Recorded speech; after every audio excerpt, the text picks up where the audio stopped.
By Ahmed Al-Hajj and Maggie Michael, AP December 5 at 5:52 a.m. Sana'a, Yemen. Heavy airstrikes by the Saudi-led coalition pounded Yemen's capital overnight, targeting Sana'a's densely populated neighborhoods in apparent retaliation for the killing of the former Yemeni president by the country's Shiite rebels, residents said. The body of ex-President Ali Abdullah Saleh, which had appeared in a video by the militias with a gaping head wound, was taken to the city's military rebel-controlled hospital, but it was not immediately clear if the rebels would allow Saleh's family to hold a funeral later in the day. The gruesome images from the previous day sent shockwaves among Saleh's followers, a grisly end recalling that of his contemporary, Libya's Muammar Gaddafi, in 2011.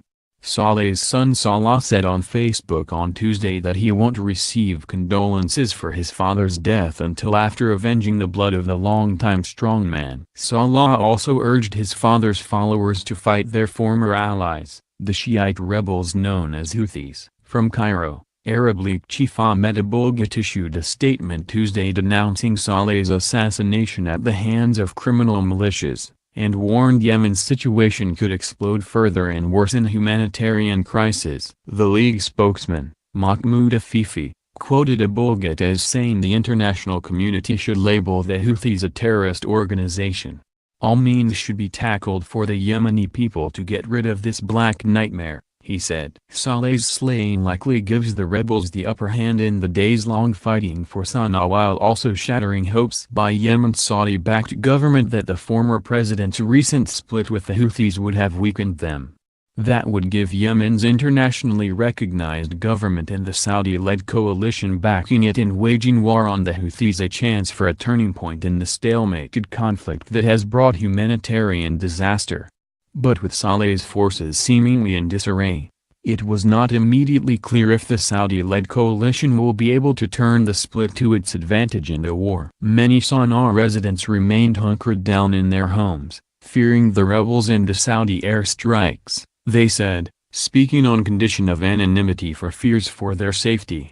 Saleh ruled Yemen for more than 3 decades until an Arab Spring uprising forced him to step down in 2012. He later allied with the Houthi rebels, hoping to exploit their strength to return to power. That helped propel Yemen into the ruinous civil war that has spread hunger and disease among its 28 million people. Houthi officials said their fighters killed Saleh as he tried to flee the capital for his nearby hometown of Sanhin. The Houthis' top leader, Abdul Malik al-Houthi, said Saleh paid the price for his treason, accusing him of betraying their alliance to side with the Saudi-led coalition.